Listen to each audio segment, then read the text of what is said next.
Good morning, student. Hope all are fine at your end. Moving on to the further contents of the chapter motion, that is uniform circular motion.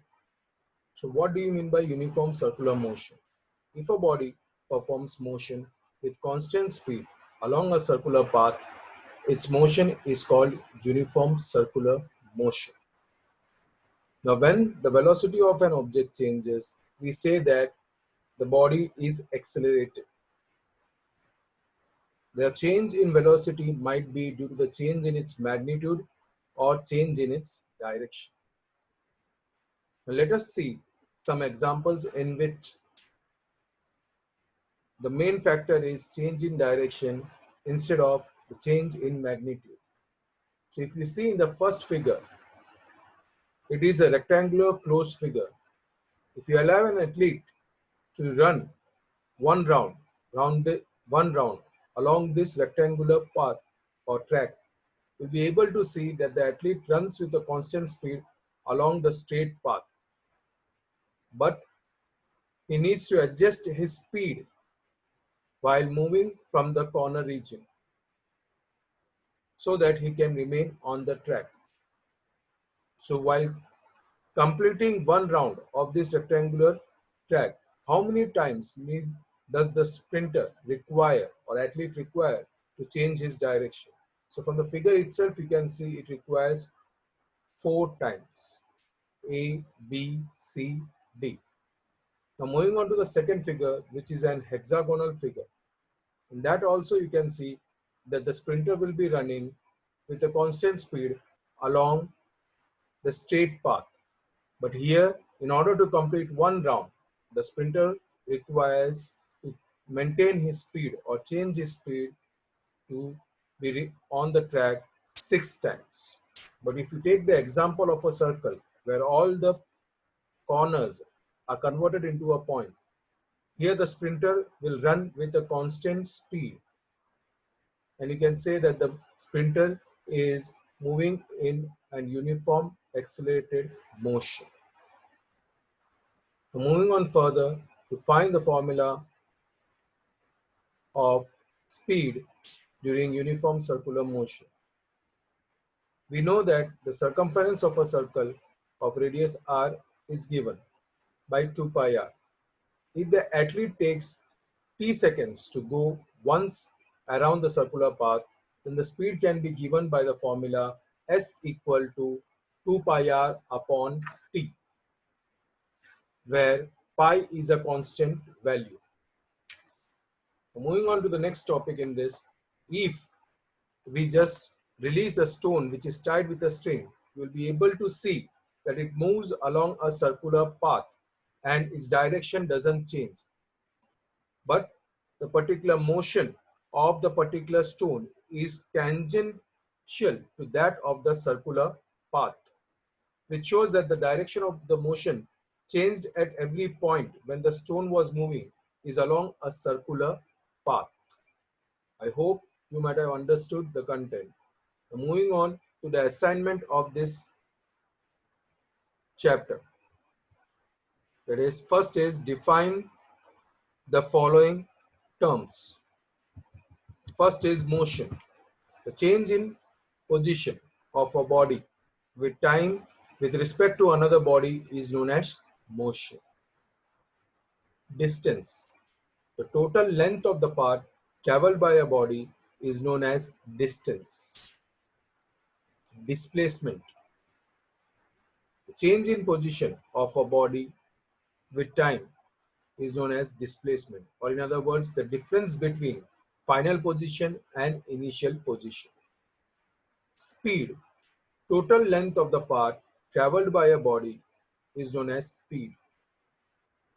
Velocity. Velocity is nothing but the change in displacement of a body in unit time. Acceleration. The change in velocity of a body in unit time is known as acceleration. Uniform accelerated motion. If the increase in velocity of a body is equal in equal interval of time during motion, then the body is said to be in uniform accelerated motion. The last one is the uniform circular motion, which you have already seen in this video. If a body performs motion with constant speed along a circular path, its motion is called uniform circular motion. The next topic is difference between uniform motion and non-uniform motion. Uniform motion means if a body covers equal distance in equal interval of time, then the body is said to be in uniform motion.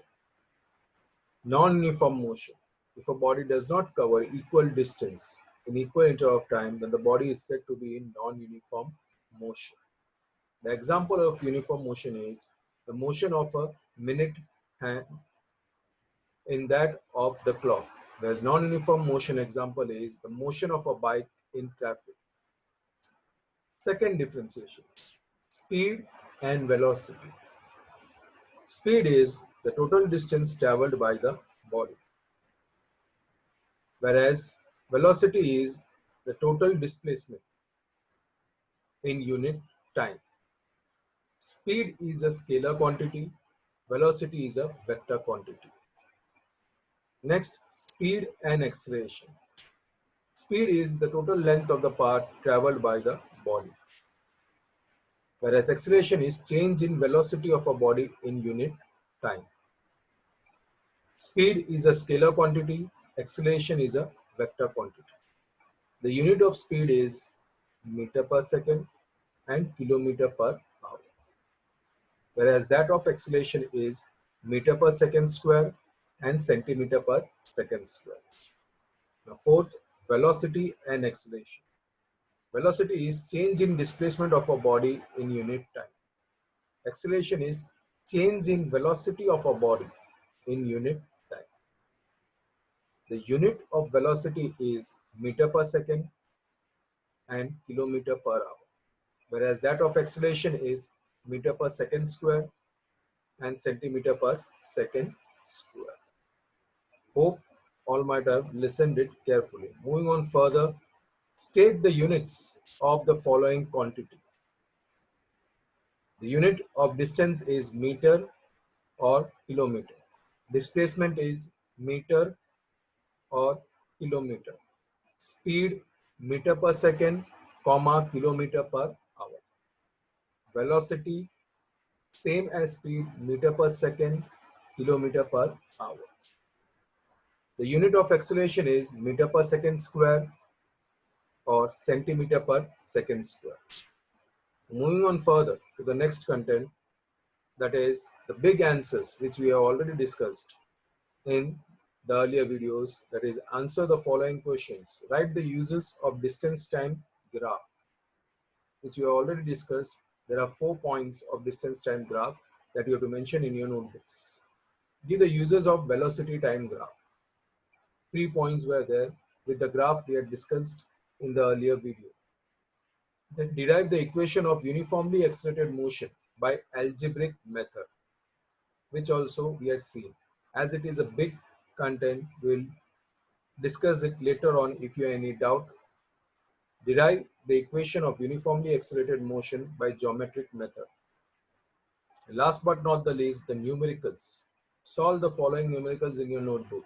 That is the examples of the textbook which we have already solved, as well as the numericals on page number 112 of the textbook in the exercise.